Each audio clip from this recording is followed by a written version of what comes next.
Hello. Yes, after about 2 years of reading almost nothing or only research, I've actually started reading fiction again. And so there's a bit of a flurry of what I've read, and I want to record it before I forget what I thought. So this one is called The Dry by Jane Harper. I hope that is presenting the right way around. It looks like it might be back to front. Don't know what that's about. Anyway, Jane Harper, first-time novelist, Australian citizen, British-born. Fantastic book. Crime thriller, whodunit. Pretty straight up as one of those. As you know, I drove around Australia and I visited a lot of libraries and joined a lot of book clubs. And there was one in Tamworth that was particularly feisty.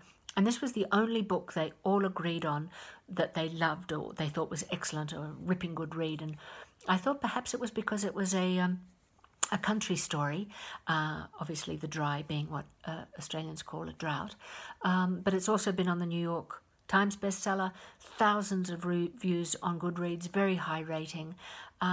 So highly recommended, and I think worth it. It is a good read. Now, they made the mistake of sort of saying, if you guess who, you won't guess why.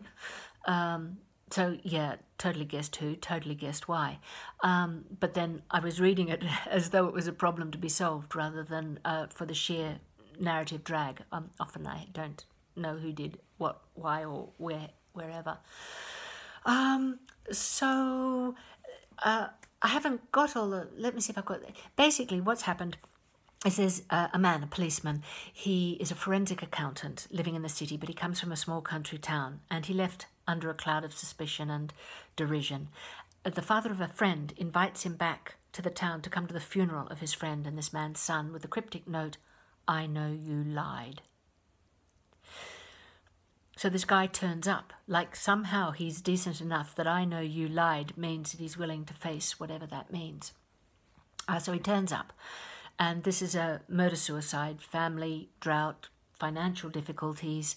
The father's come home, shot the wife, shot the kid, left a baby. You'd not think there was much of a whodunit in it. The police say murder-suicide.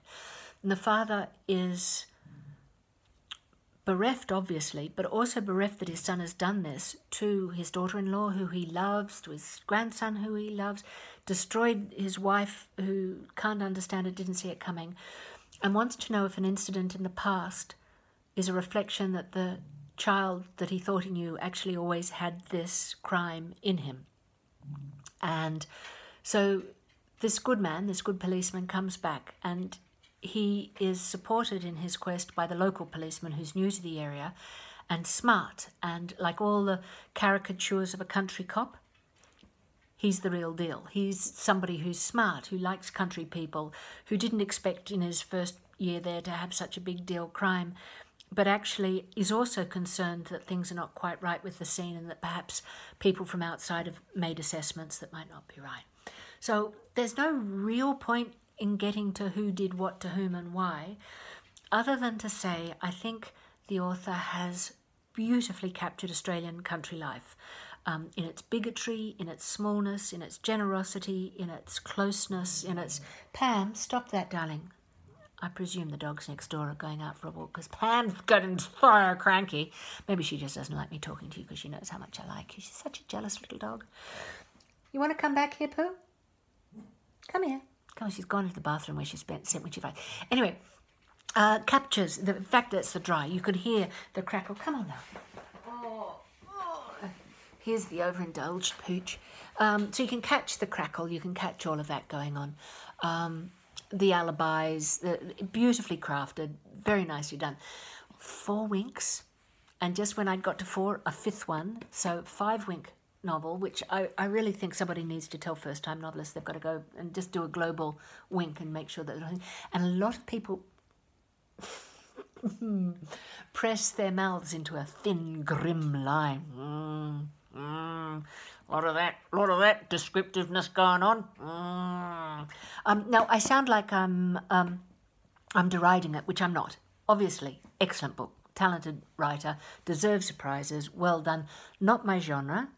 I actually wish I'd been reading this one while I was on the road, because I think it really did evoke the big dry of the Australian country once you get out of the Darling Downs or, further into the outback before the real desert. It captured that lie and dry wheat country. Anyway, so, well, top stuff. That's it. That's that book. And this is Pam. I'm going to turn around because she hates being on camera, and you haven't seen her for a while. Oh, maybe I'll get her to do the next book review. How would that be? Yeah, she's up for it apparently. Maybe I'll get her to turn it off.